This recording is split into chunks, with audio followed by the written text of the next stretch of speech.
மேராஜ் இரவு, அந்த மேராஜ் இரவிலே நோன்பு வைக்க வேண்டும் என்று சிலர்கள் சொல்றாங்க. அந்த ரஜபு 27 நம்ம சில வணக்கங்களை செய்ய வேண்டும், நோன்புகளை வைக்க வேண்டும் என்று சொல்கிறார்கள். திருமறை குர்ஆனில் எடுத்து பார்த்தால், நபிமொழிகளில் எடுத்து பார்த்தால் இல்லை.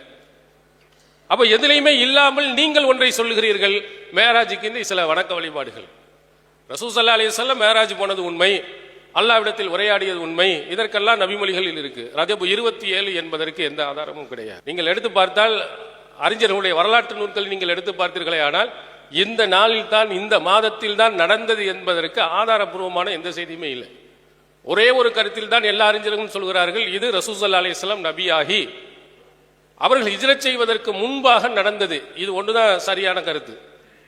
இதுல ரஜம் மாதம் என்பதும் அல்ல, அல்லது முஹர்ரம் மாதம் அல்ல, ரபியுல் அவல் மாதம் அல்ல, இந்த மாதத்தில் தான் நடந்தது என்பதற்கு ஆதாரபூர்வமானது எந்த செய்தியும் கிடையாது. அவரவர்கள் சொந்த கருத்தை தான் சொல்லியிருக்கிறார்கள். அப்ப நாளை எது என்று தெரியவில்லை, மாதமே எது என்றும் தெரியவில்லை.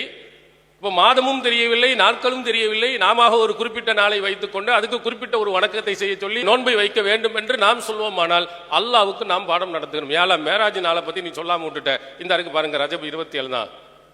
நீ மேராஜ் நோன்பு அன்னைக்கு, மேராஜ் 27 அன்னைக்கு நோன்பு வைக்க வேண்டும் என்று யாழ நீ சொல்லி தரல, உன் தூதரும் சொல்லி தரல, இது ஒரு சுன்னத்து என்று அல்லாஹ்வுக்கே நாம் பாடம் எடுக்கக்கூடிய அளவுக்கு இது மோசமான கருத்தை தருகிறது. அல்லாஹ் கேட்கிறார், அல்லாஹ்வுக்கே நீங்கள் தீனை நீங்கள் சொல்லிக் கொடுக்கிறீர்களா? இது ஒரு அடிப்படையான கேள்வியை திருமறை குர்ஆன் சொல்கிறது. அப்ப நீங்க எதை பின்பற்ற வேண்டும் என்பதை பற்றி அல்லாஹ் தஆலா சொல்லும் பொழுது, குல் இன்ன ஹுதல்லாஹி ஹுவல் ஹுதா, அல்லாஹ்வுடைய வழி இருக்கிறதே அதுதான் சரியான வழிகாட்டுதல்.